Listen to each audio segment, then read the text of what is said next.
오늘은 외로우십니까? 라는 주제로 강의를 하도록 하겠습니다. 여러분들 외로우세요? 안 외로우세요? 안 외로워요? 안 외로운 분들이 계세요? 외롭죠? 사실은 여기 계신 분들 중에 단 한 분도 안 외로우신 분은 없어요. 예, 아무리 행복한 사람이라도 문득 외로울 때가 있어요. 아무리 행복한 사람이라도. 여러분들 낙엽이 막 떨어지고 막 바람에 그냥 낙엽이 스산하게 막 날릴 때 그거 보면은 마음이 왠지 좀 쓸쓸하고 외롭지 않으세요? 예. 한 입을 덮고 사는 남편이 어느 날 그냥 등 돌리고 말도 안 하고 그냥 그러고 있으면은 외로워요, 안 외로워요? 우리 인간은요, 고독할 수밖에 없어요. 우리 인간은. 최진실 씨는 죽기 얼마 전에 인터뷰를 할 때 뭐라고 그랬느냐면 20년 동안 연애 생활을 하는 20년 동안 단 하루도 안 외로운 날이 없었다고 그랬어요. 그 외로움이 20년을 축적을 해서 결국은 죽음에 이른 거죠. 얼마 전에 또 행복, 자살이라는 말을 거꾸로 하면은 살자라는 말이다라고 강의를 했던 이 최윤희 씨가 루푸스 병에 걸려갖고 어떻게 했죠? 자살했어요. 너무 아프기 때문에. 그런데 이 최윤희 씨는 자살을 했는데 남편이 어떻게 따라 죽었죠? 저는 어떻게 보면 최윤희 씨가 이 목숨을 끊은 건 우리 교회법적으로 교회가 가르치는 거에 안 맞죠. 근데 한편으로는 좀 부러운 면도 있어요. 여러분들, 내가 병이 들어갖고 이제 막 죽기 일보 직전이야. 그래갖고 남편한테 여보, 나 죽으면 당신 어떻게 할 거야? 근데 남편이 난 당신 없으면 못 살아. 당신 없으면 난 따라 죽을 거야. 그럼 여러분들 그 말 들어도 좋아요, 안 좋아요? 좋죠? 아, 나 죽는데 따라 죽는다는데 얼마나 마음 위로가 돼요. 근데 사실 따라 죽을 수 있는 남편 몇 명이나 될 것 같아요, 여러분들 죽으면은? 없어요? 어쨌든 아무리 행복론을 강의했던 그 당사자도 그 병이라는 그 고통에 이기질 못했던 거죠. 그 예수님은 외로웠겠어요? 안 외로웠겠어요? 예수님도 외로웠어요. 예수님이요, 이 뭐라고 그러셨냐면 오늘 루카복음에 말씀이 나오지만은 예수님이 갈릴레아에서 예루살렘으로 올라가는데 중간에 사마리아라는 지역을 지나가면 지름길로 가세요. 그러니까 그 사마리아라는 동네를 딱 들어가려고 그러니까 사마리아 사람들이 예수님이 예루살렘에, 이 사마리아하고 예루살렘 사람들은 원수지간이에요. 그러니까 우리 동네를 지나서 예루살렘에 올라가는 걸 용납을 안 하세요. 용납을 안 합니다, 사마리아 사람들이. 그래서 우리 마을에 못 들어오게 해요. 그러니까 그냥 야고보하고 요한이 너무너무 화가 나갖고 뭐라고 그랬냐면, 주님, 하늘에서 불을 내려다가 살라버릴까요? 그냥 불질러 버린다는 거죠. 우리를 안 받아들이니까. 그런데 예수님이 그들을 꾸짖고 돌아가세요. 그 마을을 돌아가시고 난 다음에, 돌아가고 난 다음에 그 마을 지나서 이런 말씀을 하세요. 하늘의 새도 보금자리가 있고 여우도 굴이 있지만 사람의 아들은 머리 둘 곳조차 없다. 이렇게 말씀하세요. 아니, 온 세상의 임금님이신 예수님조차도 이 세상에서 사시면서 뭐라고 그랬어요? 하늘의 새도 보금자리가 있고 여우도 굴이 있는데 사람의 아들은 머리 둘 곳조차 없다. 예수님도 외로우셨는데 여러분들이 뭐라고 안 외로워요? 예. 본당 신부님들이 가끔 사제가 돼서 본당 사목을 하다가 교우들하고 갈등을 일으켜요. 갈등을 일으키는데 교우들이 본당 신부님 본당에서 몰아낸다고 주교님한테 막 투서하고 막 연판장 막 돌리고 그럴 때 그 사제는 외로울까 안 외로울까요? 외롭죠. 왜?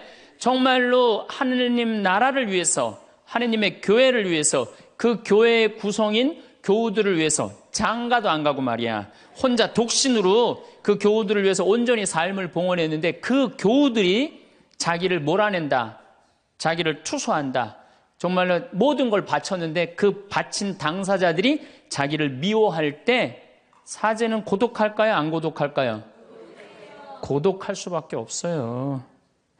예수님 역시 가난하고 불쌍한 이들을 위해서 착한 일을 하는데도 유다인들은 예수님께 돌을 집어 던지려고 그래요. 예수님을 미워했어요. 그래서 예, 요한복음 7장을 보면은 예수님이 5천 명을 먹이고 막 기적을 일으키다가 사람들이 마음이 바뀌어갖고 예수님을 죽이려고 그래요. 그러니까 예수님이 요한복음 7장 1절에 뭐라고 그러냐면은 유다를 다니지 않고 갈릴레아에 숨어 다녔다고 그래요. 숨어 다녔다고. 드러나지 않게 다니십니다. 왜? 그들이 당신을 미워하는 걸 아시고 예수님이 드러나지 않아요. 그러니까 너무너무 사랑하는데 나를 미워하면은 여러분들 쓸쓸할 것 같아요? 안 쓸쓸할 것 같아요? 여러분들 남편을 내가 너무너무 사랑해. 남편을 너무너무 사랑하는데 남편이 나를 미워해. 내가 남편을 너무너무 좋아하는데 남편이 나를 미워해. 그러면은요, 그거 고독은요, 이루 말할 수가 없어요. 우리가 언제 주로 살아가면서 고독할까요? 첫 번째 외로움을 느끼는 것은 사랑하는 사람에게서 버림받았을 때 외로움을 느낀다 그래요. 사랑하는 사람. 부모님한테 버림받은 사람들 많죠? 부모님한테 버림받은 사람들 얼마나 많아요. 요즘 보육원에 그냥 자기 아이 버리고 그냥 가는 부모님들 얼마나 많아요. 그리고 이혼하고 그냥 엄마가 보따리 싸들고 그냥 도망가는 엄마들 얼마나 많아요. 그런 아이들 상처가 얼마나 크겠어요. 세상에 천하에 엄마가 나를 버렸다. 아버지가 나를 버리고 갔다. 그들의 마음의 상처는 이루 말할 수가 없죠. 또 사랑하는 애인이 배반하고 가버렸어. 사랑하는 애인이 배반하고 가버렸어. 그러면은 아파요, 안 아파요? 아프죠? 친구가 나를 배반하고 가버렸어. 이거 굉장히 괴로운 거예요. 내가 정말로 너무너무 사랑하는데 결혼하고 싶은 정말로 남자가 있어. 근데 부모님이 반대해갖고 헤어져야 돼. 아파요, 안 아파요? 굉장히 아파죠. 그래서 심지어 그 위대한 다윗도 아들 압살롬이 반란을 일으켜요.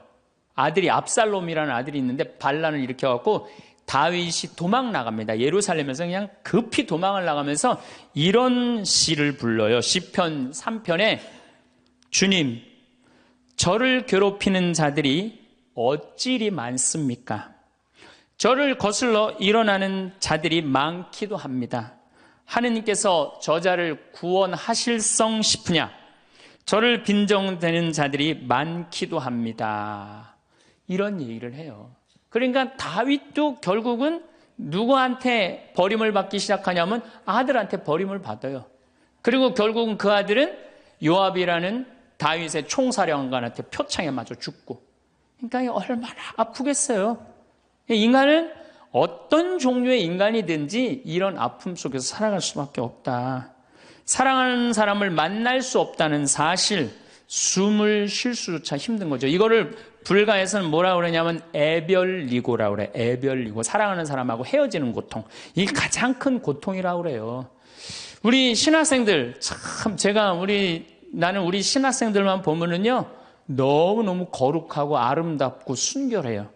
고등학교 3학년 딱 졸업하고 얼마나 하고 싶은 게 많겠어요. 그런데 하느님의 나라를 위해서 신학교 딱 들어갔단 말이야. 그러면 신학교 1, 2학년들 보면요, 너무너무 순수하고 아름다워 보여요. 나만 아름다워 보이겠어요? 여러분들 보면 이쁘겠어, 안 이뻐? 우리 신학생 1, 2학년 학사님들 보면 이쁘죠? 여러분들만 이쁘겠어요? 20살, 21살 된 여자애들은 이쁠 것 같아요, 안 이쁠 것 같아요? 신학생들이 너무너무 매력이 있잖아요. 그래갖고 가까이 가고 싶고 자꾸 만나고 싶단 말이야. 고등학교 때까지는 공부하다가 모르다가 그냥 신학생들도 딱 신학생이 돼갖고 그냥 이쁜 아가씨가 자꾸 옆에 있으면 마음이 끌릴 것 같아요, 안 끌릴 것 같아요? 끌릴 수밖에 없어요. 사람은요, 어쩔 수가 없어요. 그래갖고 한 2년 만나다 보면은요, 이게 이때부터 갈등하기 시작하는 거예요. 내가 사제가 돼야 되는데 왜 자꾸 저 여자한테 마음을 빼앗기나. 그래갖고 그냥 그때부터 고민하기 시작하는 거예요. 하느님을 선택할 것이냐, 여자를 선택할 것이냐. 그래서 신학교에서는 재미난 말이 있어요. 2말 3초라고 그래. 2학년 말, 3학년 1학기, 3학년 초, 이때가 가장 신학생들이 갈등을 많이 할 때예요. 그래갖고 이때 여자를 떠나보내면 이제 4학년, 5학년 쭉 군대 가면서 이제 사제 길로 가는 거예요. 근데 이때 그냥 이 여자를 따라가면 이제 신학교 나가는 경우가 많죠. 그래갖고 그냥 그 젊은 나이에 그 피 끓는 뜨거운 애정을 끊고 사제가 되니 애별리고의 고통을 안 겪은 사제가 몇 명이나 될 것 같아요. 그러니까 서푼 때 보면 그냥 누워갖고 그냥 이 깔고 그냥 그 여자 떠나보낸 여자 생각하고 그냥 가슴이 아파서 우는 거예요. 모든 걸 떠나보내야 돼. 인간이 얼마나 그게 힘든 건데요. 그러니까 여러분들 신부님들한테 잘하세요. 괜히 주교님한테 편지 쓰고 그러지 마시고.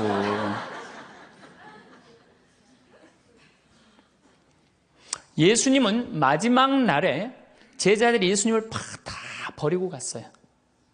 심지어 어떤 제자는 막 옷까지 그냥 삼배 옷까지 벗어 알몸으로 도망갔어. 그리고 오로지 예수님만 혼자 남았어요. 그러니까 예수님 외롭겠어요? 안 외롭겠어요? 외롭죠. 그러니까 예수님은 이런 말씀을 하신 거예요. 하늘에 새도 보금자리가 있고 여우도 굴이 있는데 사람의 아들은 머리 둘 곳조차 없다. 그건 맞는 말씀이에요. 두 번째, 우리가 주로 언제 외로워? 어느 누구에게도 도움을 받을 수 없을 때 우리는 외로워요. 내 아들이 정말 병이 걸려갖고 이제 수술을 해야 되는데 병원비가 없어. 그래갖고 그냥 정말로 친하다는 친구한테 가갖고 우리 아들이 지금 수술을 해야 되는데 병원비가 없으니까 병원비 좀 꿔줘. 정말 친하다고 생각했던 친구가 이런 지하에 나는 돈 없어. 미안해. 그리고 그냥 돌아서 나올 때 쓸쓸합니까? 안 쓸쓸합니까?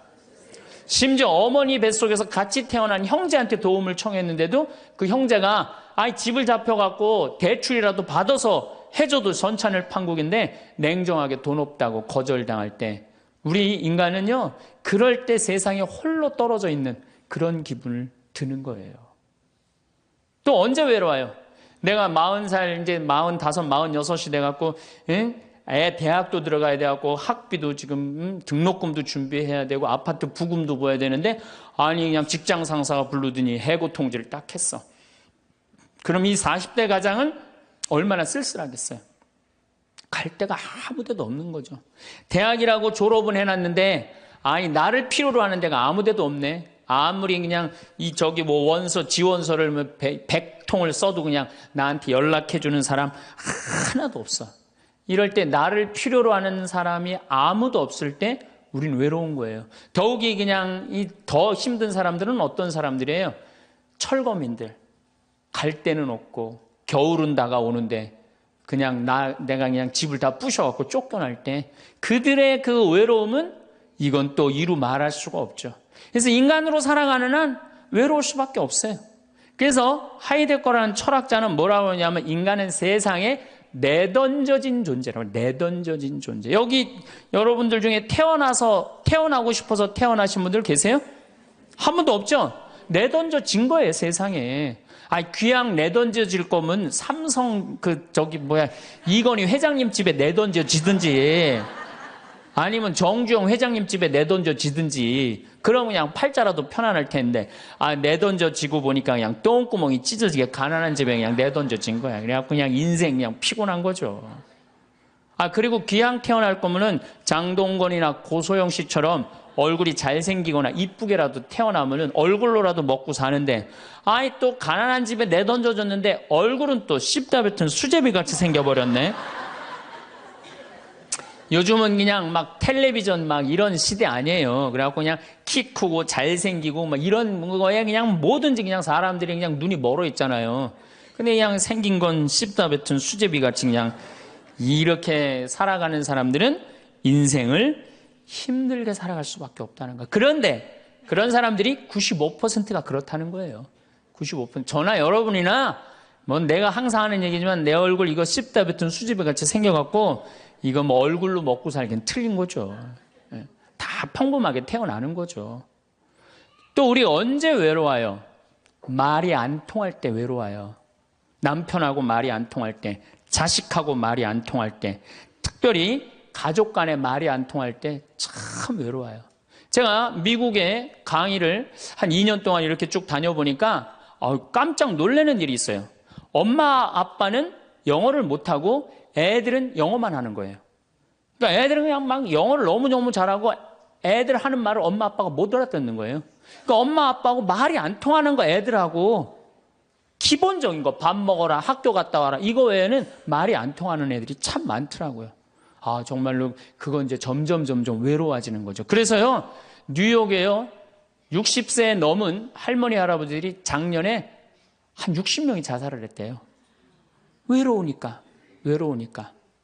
우리 생태마을에 교감 선생님이 3개 국어를 해요. 생태학교라는 걸 운영하거든요. 3월 달부터 12월 달까지 우리 농사 짓고 기숙사 생활하고 생태 영성 배우고 이런 생태학교를 운영하는 이제 교감 선생님이 미국에서 스카웃을 해왔어요.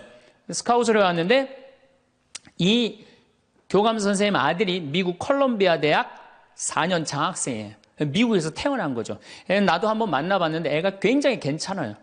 근데 애가 이제 아버지 생일날 카드를 보낸 거예요. 한글을 배워서 삐뚤삐뚤한 글씨를 써갖고 편지를 보냈는데 딱 3줄 보냈어요.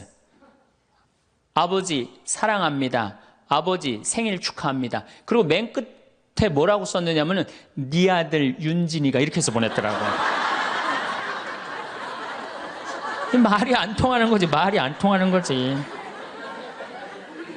한국에서 보면은 그런데 이게 미국 사회에서만 서로 말이 안 통하는 게 아니야. 한국에서도 퇴근을 했는데 부인이 남편을 투명인간 취급하는 부인들 많아요. 들어오거나 말거나 말도 안 하고 그냥 밥 차려놨으니까 먹으라고 그러고 사람 그냥 투명인간 취급하는 경우 많죠. 그렇죠? 자식들도 집에 와서 엄마 아버지한테 다소곳하게 하지 않고 자기 방에 쑥 들어가고 하루 종일 한 가족이 집에 살면서 5분 이상 대화를 안 한다는 거 아니에요. 이게 말이 안 통하니 이 집이 외롭겠어요? 안 외롭겠어요? 모이면 하루에 있었던 일 얘기하고 서로 그냥 다정하게 대화를 나눠야 되는데 우리가 지금 말이 안 통해 서로. 그 외로울 수밖에 없죠. 또 언제 외로워요? 이게 이제 저하고 여러분들하고 공통적으로 느끼는 거예요. 늙어가는 걸 느낄 때.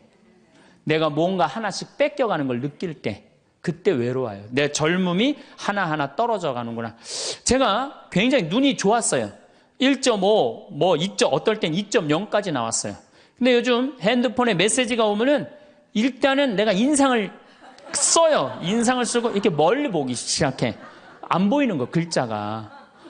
심지어는 내 동창들은요, 돋보기를 쓰는 동창들도 있어요. 벌써. 그래서 너 왜 돋보기를 쓰냐고 하니까 노안이 와갖고 신문이 안 보이는 거예요. 그 돋보기를 쓰고 있는 동창을 보면요, 슬프더라고요. 늙어가니까. 제가 젊었을 때 몸에 테스토스테론이 흘러 넘쳤어요. 진짜 남자다웠어요. 그래갖고 내가 눈물이라고는 한 방울도 안 흘렸어요. 얼마나 눈물을 안 흘리냐면 고등학교 2학년 때 우리 어머니 아버지가 내가 신학교 들어가기 전까지는 성당에 안 다니셨어요. 그러니까 이해가 안 됐잖아요. 반대한다고 어머니가 막 약 먹고 자살하고 막 정말로 아버지가 그 막 죽어가는 어머니를 막 끌어안고 저를 보고 뭐라고 그랬느냐면 울면서 제발 신학교 안 간다는 소리 좀 해라. 내가 그랬는데도 눈물 한 방울 안 흘린 놈이에요, 내가.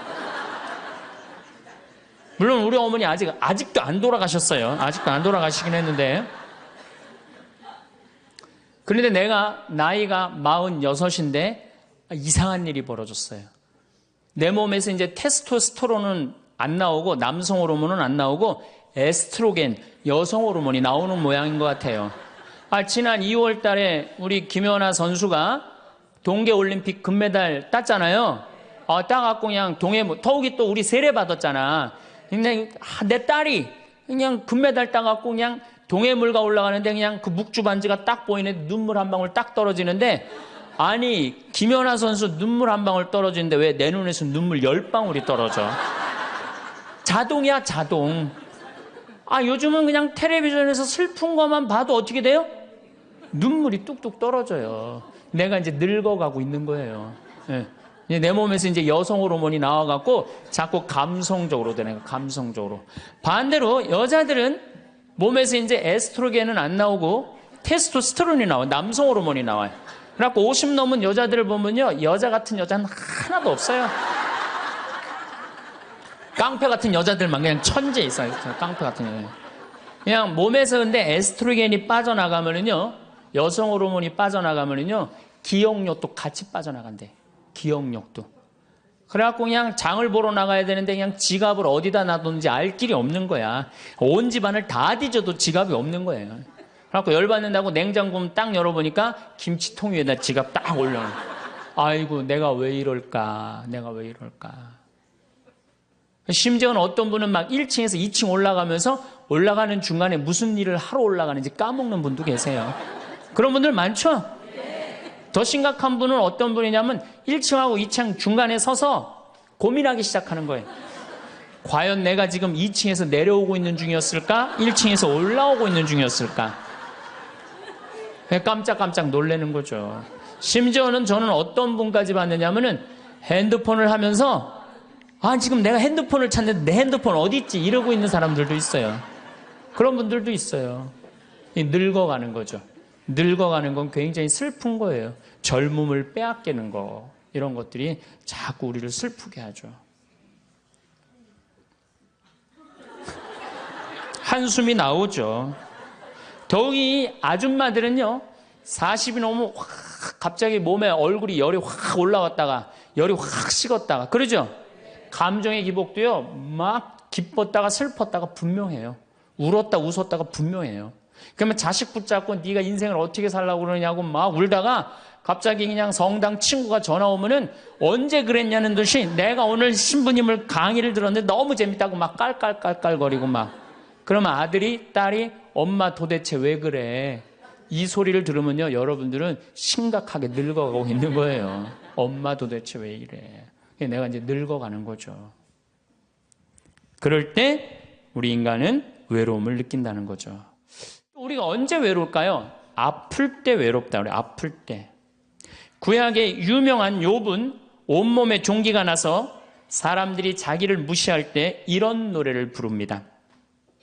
내 형제들은 내게서 멀어지고 내 친구들은 남이 되어 버렸다네. 친척과 친지들은 떨어져 나가고 집안 식객들은 나를 잊었으며 계집종들은 나를 낯선 자로 여기니 저들 눈에 나는 이방인이 되었다네. 내 입김은 아내에게 메스껍고 내 몸에 나는 악취를 자식들에게 풍긴다네. 어린 것들조차 나를 업신여기고 내가 일어서려고만 해도 나를 두고 비아냥거리네. 내게 가까운 동아리도 모두 나를 역겨워하고 내가 사랑하는 자들도 내게 등을 돌리는구려. 이 아픔은요, 이게 우리 인간이 아직 가장 서러울 때가 아플 때예요. 그건 내 남편도 필요 없고 자식도 필요 없을 때가 굉장히 많죠. 그렇죠? 아플 땐 그래요. 어떤 분이 그런 얘기를 하더라고요. 나하고 나이가 비슷한 분인데 자기가 고등학교 때 엄마가 참 자기를 사랑했는데도 불구하고 하루는 굉장히 토했대요.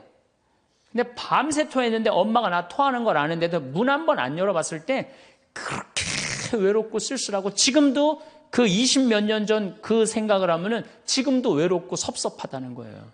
그러니까 우리가 가장 서러움을 많이 느낄 때 언제 서러움을 많이 아플 때 나한테 무심하게 대할 때 우리가 서러움을 많이 느낀다는 거죠.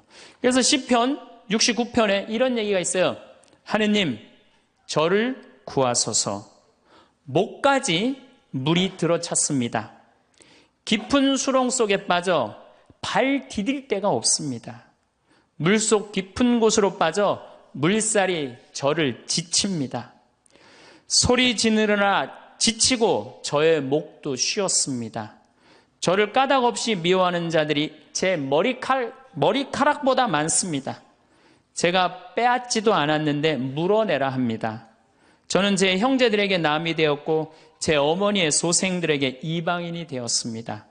물살이 저를 지치지 못하고 깊은 물이 저를 집어삼키지 못하며 심연이 저를 삼켜 그 입을 다물지 못하게 하소서.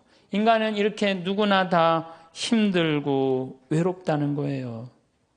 하다못해 같은 이불을 덮고 사는 남편도 내 마음 몰라주고 나 비난하고 몰아세울 때 우리는 외롭고 고독해서 극단적인 방법을 선택하기도 해요. 여러분들 어때요? 우리 여기 자매님들 많으신데 남편 생일에 미역국 끓여주고 자식 생일에 미역국 끓여주고 시부모 생일에 미역국 다 끓여줬어. 근데 정작 내 생일을 미역국 끓여주는 사람 있어요? 네, 없죠? 그래도 내 생일인데 그래도 그냥 생일이니까 그냥 미역국 자기가 이제 끓이는 거야. 근데 아무도 몰라. 미역국 왜 끓였어? 그리고 앉아서 먹는데 그냥 그 미역국을 떠서 먹는데 눈물이 뚝뚝 미역국에 떨어져요? 안 떨어져요? 아무도 나를 몰라줄 때 그래서 외로움을 많이 느끼는 분들이 여성 주부들이 많이 느낀대요. 애들은 공부하러 학교 다니고 남편은 직장 다니고 빈집을 지키고 있으면 그렇게 쓸쓸하대요. 그래서 이걸 뭐라고 그러냐면은 빈둥지 증후군이 있대요. 빈둥지 증후군. 빈둥지에서 그냥 혼자 그냥 굉장히, 그러니까 40대 50대 주부 우울증이 그렇게 많은 거예요. 그분들이. 그런데 놀랍게도 독신으로 사는 여성보다는 결혼한 여성이 더 외롭대요. 독신으로 사는 혼자 사는 여자는 자기가 처음부터 외로울 거라고 생각을 하고 혼자 그냥 미역국 끓여 먹으면 당연하게 생각을 하는 거야. 근데 결혼한 사람은 바라는 게 많잖아요. 근데 남이 안 해주면 더 외로운 거야. 근데 놀랍게도 더 놀라운 건 뭐냐? 40대 자살률을 보면은 여자보다도 남자가 3배 더 많이 죽는데요. 그러니까 여러분들보다 누가 더 많이 외로움을 탄다고 생각하시면 돼요? 남자가 더 많이 탄다고 생각하면 돼요. 이 인간이 다 외로운 거야. 어떻게 보면 다 불쌍해. 여기 있는 분들 한 분 한 분 예수님 오면 다 안아줄 거야. 너 그동안 외로웠구나. 내가 안아주마. 다 그럴 거예요. 여기서는 웃고 있지만 막상 돌아가서 집에 가보면 눈물을 흘리는 분들 많을 거라는 얘기죠. 저는 외로울 것 같아요? 안 외로울 것 같아요? 저도 외로워요. 제가 92년도 철산성당에서 보좌신부, 경기도 광명 철산성당에서 보좌신부를 했는데 한 12월 15일쯤 됐어요. 아이들이 연합고사 본 날이에요. 그래갖고 저녁 먹고 이제 성당을 이렇게 산책을 하는데 지하실에서 뭐 난리도 아니에요. 뭐 의자 부시는 소리에 뭐 비명 소리에 정신이 하나도 없더라고요. 그래서 내려가서 보니까 아이들이 소주를 먹고 어떻게 하느냐면은 뭐 난리도 아니야. 뭐 자기네들끼리 의자를 부시고 끌어안고 울고 별놈이 다 있더라고요. 별놈이 다 있어갖고 니네들 도대체 왜 그러느냐? 저는 중학교 아이들이 술 먹고 담배 피는 거 내가 본당 신부할 때 나한테 걸려도 난 한 번도 혼낸 적이 없어요. 애들. 왜 혼낸 적이 없냐면 내가 중고등학교 때 술, 담배 다 했거든. 뭘 혼을 내. 그래서 야 니네들 사제관에 좀 올라와 봐라. 신부님이 혼내지 않고 사제관으로 올라오라고 그러고 딱 앉혔어요. 한 15명을. 남자 여자 다 앉아갖고 니네들 도대체 무슨 일 때문에 이렇게 술을 먹고 성당 기물을 부시냐 얘기를 좀 해봐라. 그랬더니 마침 그 아이 중에 한 아이가 엄마 아빠가 이혼을 한 거야. 자기네들끼리 위로해준다고 마침 시험도 끝나고 소주를, 지금이야 18도 19도지만 그때는 24도짜리 소주 아니에요. 중학교 3학년 애들이 그거 먹고 그냥 필름이 끊어진 거죠. 그래갖고 이제 앉혀갖고 그냥 귀양 나온 얘기니 니네들 인생을 한번 얘기를 해봐라. 이제까지 살아온 거. 그랬더니 애들이 그냥 15년, 16년 살아온 인생 그냥 나름대로 그냥 쫙 밤 12시가 넘은 거예요. 그래갖고 오늘은 너무 늦었으니까 니네들 귀양 이렇게 술이 취했으니 집에 가지 말고 신부님 집에서 자라. 사조관에서 15명 다 집으로 전화해라. 만약에 엄마 아빠가 뭐라고 의심을 하면 나를 바꿔줘라. 그래갖고 내가 몇몇은 내 통화를 해갖고 내가 오늘 재울 테니까 걱정하지 말라고. 그리고 애들한테 니네들 술은 이렇게 먹는 게 아니다. 그래갖고 내가 또 꼬냑을 또 한 병 꺼내갖고 한 잔씩 탁 따라주면서 아이들하고 정말로 다정한 얘기를 했어요. 그러니까 아이들이 너무 좋잖아요. 술을 먹었는데 혼을 내기를 하나, 또 신부님이 방에서 재워주지, 자기 얘기 다 들어주지. 그래서 내가 2월 달에 발령을 받아갖고 떠나는데 가지 말라고. 애들이 일주일 동안 우는 거예요. 가지 말라고. 신부님 우리랑 살자고. 그래갖고 내가 발령 받아가는데 발령 받아가는 날 30명이 학교를 안 간 거예요. 가지 말라고. 그래갖고 제가 이제 수원으로 이제 발령을 받아갔는데 토요일만 되면은 전철을 타고 내려오는 거예요. 토요일만 되면은 30명이. 그래갖고 한 주, 2주 오다 말겠지. 그런데 애들이 3개월 동안 계속 내려오는 거예요. 나보고 싶다고. 생각해보니까 이렇게 하면 안 되겠더라고. 이렇게 끌고 다니다가는 10년 후에는 한 3,000명 끌고 다니겠더라고요. 그래서 사제는 본당을 떠나면은 인연을 끊어야 되는구나. 그때 깨달았어요. 그 다음 사제가 정말로 사목을 잘할 수 있도록 떠난 본당에 일체 연락하면 안 되고 떠난 본당 사람들하고 어울리면 안 되는구나. 그때 깨달았어요. 그래갖고 제가 이제 평택에서 이제 비전동 성당이라고 5년 초대 본당 신부를 했어요. 초대 본당 신부 했으니 교우들하고 얼마나 친했겠어요. 그 다음에 경기도 광주에서 능평성당이라는 거, 거기도 또 초대 본당 신부 5년을 했어요. 10년을 본당 신부로 하고, 제가 지금 강원도 평창에 이제 갔잖아요. 6년 전에. 평창에 갔는데, 내 첫 영명 축일 때 교우들이 신부님 축일 축하한다고 몇 명이나 왔냐면 200명이나 온 거예요. 기분이 너무너무 좋더라고요. 이야, 나를 잊지 않고 이렇게 200명이나 와줬구나. 그렇지만 저는 연락은 안 해, 개인적으로. 근데 둘째에 150명으로 줄어들었어요. 내 축일에. 셋째에는 100명으로 줄어들더라고요.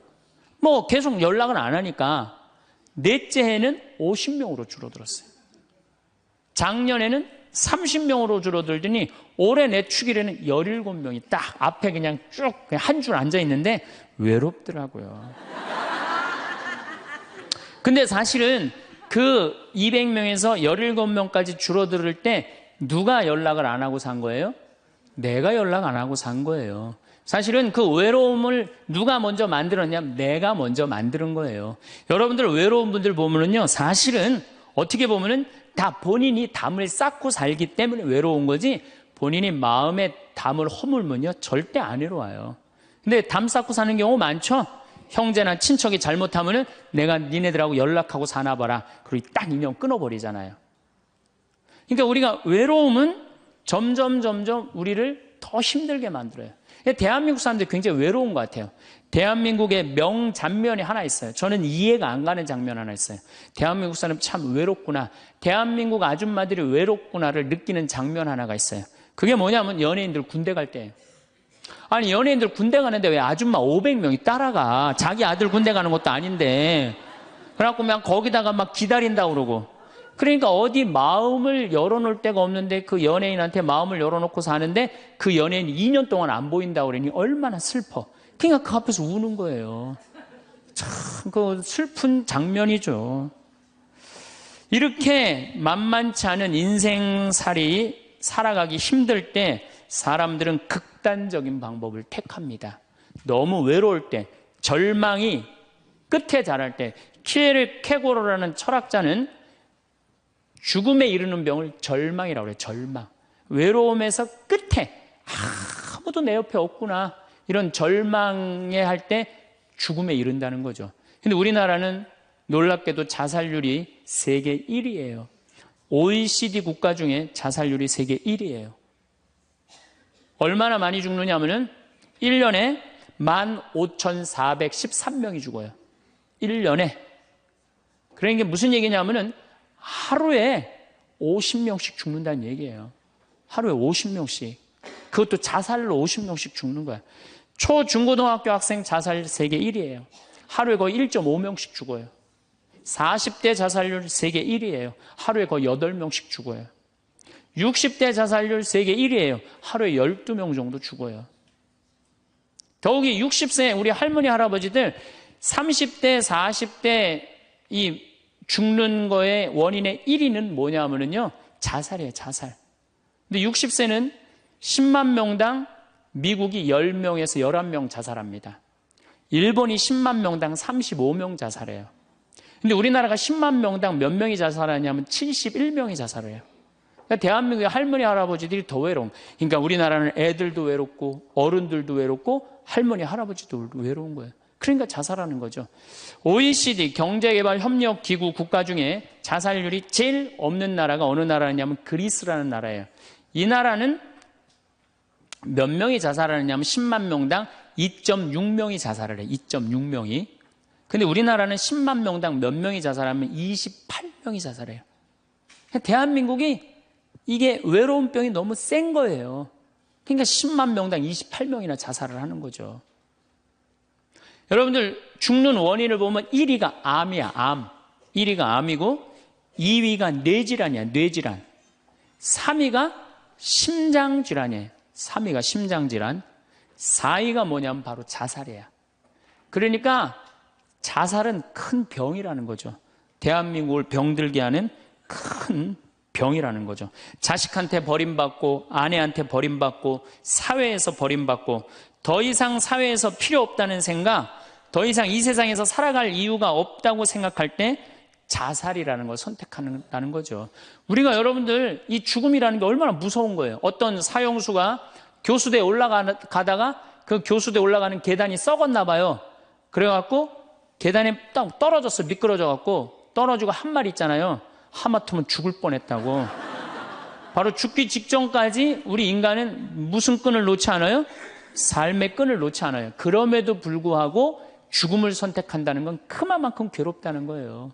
그러니까 대한민국에 자살이 많다는 이유는 뭐냐면은 누가 잘못 사는 거냐면 우리가 잘못 사는 거예요. 우리 종교인들이 잘못 살아서 그래요. 아니 그런 외로운 사람들 위로가 되려고 예수님이 이 세상에 왔는데 우리가 위로가 안 되는 거죠. 그러니까 그냥 끈이 없다고 생각하니까 그냥 목숨을 끊는 거죠. 얼마 전에 유명 교수님이 왕따 당한다고 목숨을 끊었어요. 또 서울대학 다니는 아이들도 외롭다고 죽는 아이들도 많아요. 그러니까 외로운 거는 못난 사람들도 외로움을 느끼지만 어떤 사람들도 외로움을 느껴요? 잘난 사람들도 외로움을 느껴요. 그래서 사람들은 이래요. 나는 미치도록 외롭다. 죽고 싶을 정도로 외롭다는 말을 해요. 미치도록 외롭다는 말. 여러분들 현대인들이요. 한 번은 60% 정도는 살아가면서 우울증에 걸린대요. 한 번은. 여기 계신 분들 중에 지금 군대 가는 아이들 멘탈 테스트를 해보면요. 한 50% 이상이 한 번은 제정신이 아닌 상태래요. 멘탈 테스트를 해보면은. 그러니까 여기 계신 분 두 분 중에 한 분은 지금 제정신이 아닌 거예요. 반은 제정신 아닌 상태로 지금 앉아 있는 거예요. 신부님, 저는 제정신인 것 같은데요. 그분은 완전히 도루신 분이에요.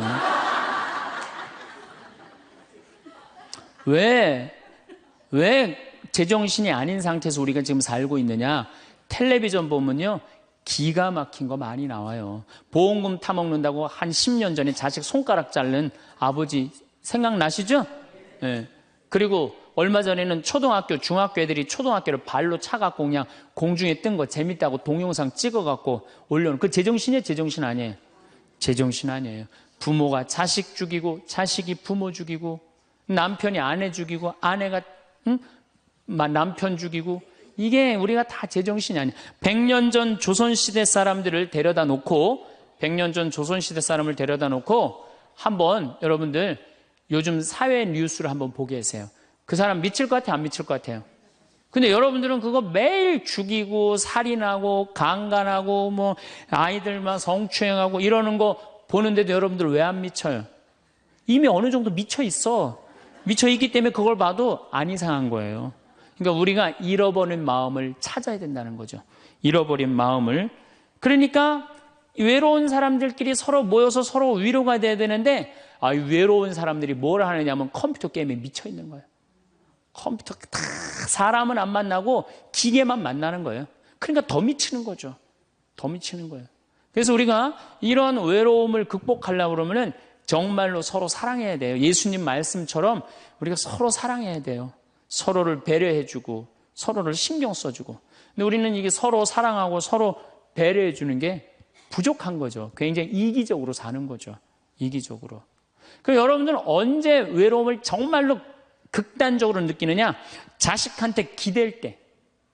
특히 여기 계신 여러분들은 언제 더 많은 외로움을 느끼냐면 늙어서 자식이 나한테 잘해주겠지. 이런 마음 먹는 분들은요. 외로워요. 딸이 나한테 잘해주겠지. 늙어서 나 용돈도 주고 내가 고생해서 키워놨으니까 나 호강시켜주겠지. 이런 생각하는 분들은요. 외로울 수밖에 없어요. 자식은요. 잘 키워도 소용없고 못 키워도 소용없는 게 자식이에요. 자식은 그저 고등학교 3학년 때까지 키우고 끝나야지 그 다음 욕심내면요. 여러분들 외로울 수밖에 없어요.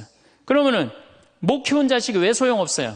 아니 그냥 중고등학교 때 속색이는 놈 커서도 속색이에요. 직장도 못 들어가고 그냥 빌빌거리고 그리고 또 결혼해도 제대로 살지도 못하고 그냥 또 이혼해갖고 그냥 손자 그냥 나한테 맡겨갖고 힘들어. 그러니까 자식은 못 키우는 자식 소용없어요. 그러면은 잘 키우는 자식은 왜 소용없느냐? 잘 키운 건 더 소용없어요. 그냥 좋은 여기 지금 서울대학 가까이 있잖아요. 며칠 전에도 내가 서울대학 가서 강의를 했는데 똑똑해. 정말 누가 봐도 잘 키워놨고 잘라놨어. 빛이 번쩍번쩍 나. 서울대학 졸업하고 난 다음에 삼성에 취직을 했어. 그래갖고 아들이 양복을 입고 출근하는데 너무 보기가 좋은 거야. 그렇게 잘 논 아들일수록 더 여우 같은 며느리가 나타나갖고 낚아채 가는 거예요. 또 여우 같은 며느리가 낚아채 가는 거예요. 그럼 낚아채 가면 그날로 끝나는 거예요. 그날로. 그러니까 어차피 자식은 떠나게 돼 있어요. 어차피 자식은 떠나게 돼 있어요. 그러니까 여러분들 이제는 내가 자식한테 내 인생을 기대한다 생각하지 말라는 거예요. 더욱이 여러분들 자식들 정말로 사랑으로 키워요? 태어나갖고 자식들 사랑으로 키워요? 맨날 방에 가둬놓고 공부해라 그러지 않아요? 맨날 공부해라고. 그래서 여러분들 이 생각만 하면 돼. 내가 어렸을 때 자식하고 다정하게 맛있는 거 먹으러 다니고 놀러도 다니고 그러고 난 다음에 대화도 막 늘 살갑게 한 엄마는 늙어서 자식이 먹으러도 다니고 놀러도 다니고 대화해줘요. 근데 어렸을 때 그냥 방에만 가둬놓고 매일 그냥 공부만 시키고 학원에 그냥 계속 가둬갖고 공부만 시킨 부모님들은 늙어서 자식이 어떻게 할 것 같아요? 방에 가둬놓고 밥만 먹이는 거, 밥만. 그리고 이제 완전히 이제 늙어갖고 움직이지 못할 때 어떻게? 학원에 그냥 계속 가두듯이 이제는 그냥 양로원에 그냥 가둬갖고 그냥 거기서 살라고 그래. 그냥 자식들한테 공부해라 그런 부모님들 이거 심각하게 이거 고민해야 돼요. 그런 분들은 더 외로울 수밖에 없어. 더 외로울 수밖에 없어. 그러니까 보통 이제 초등학교 이제 1학년, 2학년 애들이 막 너무 6, 7살까지는 이쁘다가 초등학교 들어가면 막 공부를 안 하고 그러면요. 애들한테 엄마가 막 폭언을 하기 시작해요. 폭언을 하기 시작해요. 그래갖고 성적표를 받아왔는데 40점, 50점 이렇게 받아오면은 애들한테 그래요. 너 밥이 넘어가냐고. 어? 네가 잠이 오냐고. 너 지금 텔레비 봐야 되느냐고. 어? 그래갖고 그냥 보통 공부 못하는 애들이 성격이 느긋한 애들이 공부 못해요. 내일 시험이라도 걱정 안 하고 느긋하게 있는 애들이 공부 못하는 거예요. 그렇죠? 그럼 그거 보고 있으면 엄마가 불이 나요, 안 나요? 그래서 느긋한 성격 가진 애를 그냥 괴롭히기 시작해요. 욕을 해대는 거야. 초등학교 6년 욕을 한단 말이야. 그럼 애가 6년 지나가면 그냥 성격이 삐뚤어져요. 공부 못해도 우리 아들 착하다, 우리 딸 예쁘다, 우리 아들 성격 좋다. 그러면 6학년 때까지 성격 안 삐뚤어지거든요. 근데 6년 내내 엄마가 욕을 하는 거야. 너 같은 인간이 밥을 내가 너를 놓은 게 내가 너 놓고 미역국 먹은 게 내가 후회된다 막 이러니 6년 동안 애가 그냥 삐뚤어지는 거야. 이제 중학교 올라가면 더 삐뚤어지는 거죠. 중학교 올라가면 엄마가 더 극단적으로 아이하고 싸우는 거예요. 그러니까 중학교 되면 애가 엄마랑 같이 있고 싶지 않은 거예요. 그래서 어디 좀 놀러 가자고 그래도 어떻게? 엄마 아빠나 갔다 오라고. 외로울 수밖에 없는 거죠. 고등학교까지 되면은 완전히 빗나가게 되면 심한 아이들은 어떤 경우도 있느냐면요. 정신질환까지 앓는 아이들도 있어요. 심한 경우는. 그래서 보통 엄마들이 어느 정도로 우리가 정말로 한심하냐 하면은 이제 자기 아이가 태어나면은 꿈에 부풀어 있는 거예요. 자기 아이가 천재인 줄 아는 거, 천재. 그래갖고 막 엄마, 아빠 그럼 막 천재가 말하는 것 같은 거야. 막 1살, 2살짜리. 그래갖고 내 아들 천재, 내 딸 천재라고 우유를 먹여도 아인슈타인만 먹여요. 천재 먹으라고. 아인슈타인 우유만 먹는 거야. 애가 그냥. 그래갖고 그냥 초등학교 들어갔는데 이놈이 천재인 줄 알았더니 섞어 놓으니까 아인슈타인 정도는 아닌 것 같아. 그래서 우유를 바꿉니다. 서울 우유로 바꾸는 거야. 서울 우유로. 그래서 서울대학은 가라고 서울로 바꾸는 거야. 6년 동안 서울이 죽으라고 먹였어. 근데 중학교 올라갔더니 이게 컴퓨터 게임에 빠지기 시작하네. 그래갖고 그냥 성적이 보니까 이거 뭐 영 아닌 것 같아. 그래서 엄마가 마음을 또 바꿔. 연세 우유로 바꿔. 연세 우유로. 고등학교 들어가 보니까 이건 뭐 진짜 아니야. 그래갖고 그래도 엄마가 포기를 못하고 무슨 우유를 먹이냐면 건국 우유를 먹어요. 건국 우유를. 근데 사실은 이 우유까지는 괜찮아요. 건국 우유까지 서울에 있는 학교에 가면요. 서울대학이에요. 이 지방에 다 가거든요. 고등학교 3학년 때는 이건 건국 우유도 안 될 것 같아. 그래갖고 그냥 최종적으로 정말로 애절한 마음으로 먹이는 우유가 뭔지 아세요? 저지방 우유예요. 저지방 우유. 지방대학은 가지 말아라. 여러분들 얼마 전에 어떤 아이가 자기는 예술고등학교 가고 싶은데 엄마 아빠가 판검사 되라고 어떻게 애를 괴롭힌 거예요. 그러니까 애가 그냥 불을 질러갖고 엄마 아빠 여동생 할머니까지 다 죽었잖아요. 그러니까 여러분들 자식을 정말로 사랑으로 키우느냐 욕심으로 키우느냐 이거 반성해야 돼요. 그렇게 애를 힘들게 키우는데 여러분들 노년이 풍요롭겠어요? 사랑이 없는 거예요, 사랑이. 정말 안타깝죠. 그래서 우리들이 그 아이들이 자기가 능력이 자꾸 깨져가는 걸 느낄 때 우리는 쓸쓸하고 외롭다는 거죠. 그때 누가 위로가 돼야 돼? 엄마들이 위로가 돼. 우리 아들 괜찮아. 정말 착하고 하느님 찬양하고 하느님 사랑하고 매일매일 성실하면 살면 돼. 그걸 전해줄 때 여러분들 노년은 안 외로워요. 너 같은 걸 내가 낳았으니 이 웬수야, 밥이 넘어가느냐? 이런 분들은 외로울 수밖에 없어요. 다음 시간에 정말로 우리가 부모 자식이 얼마나 중요한지에 대해서 이어서 하도록 하겠습니다. 감사합니다.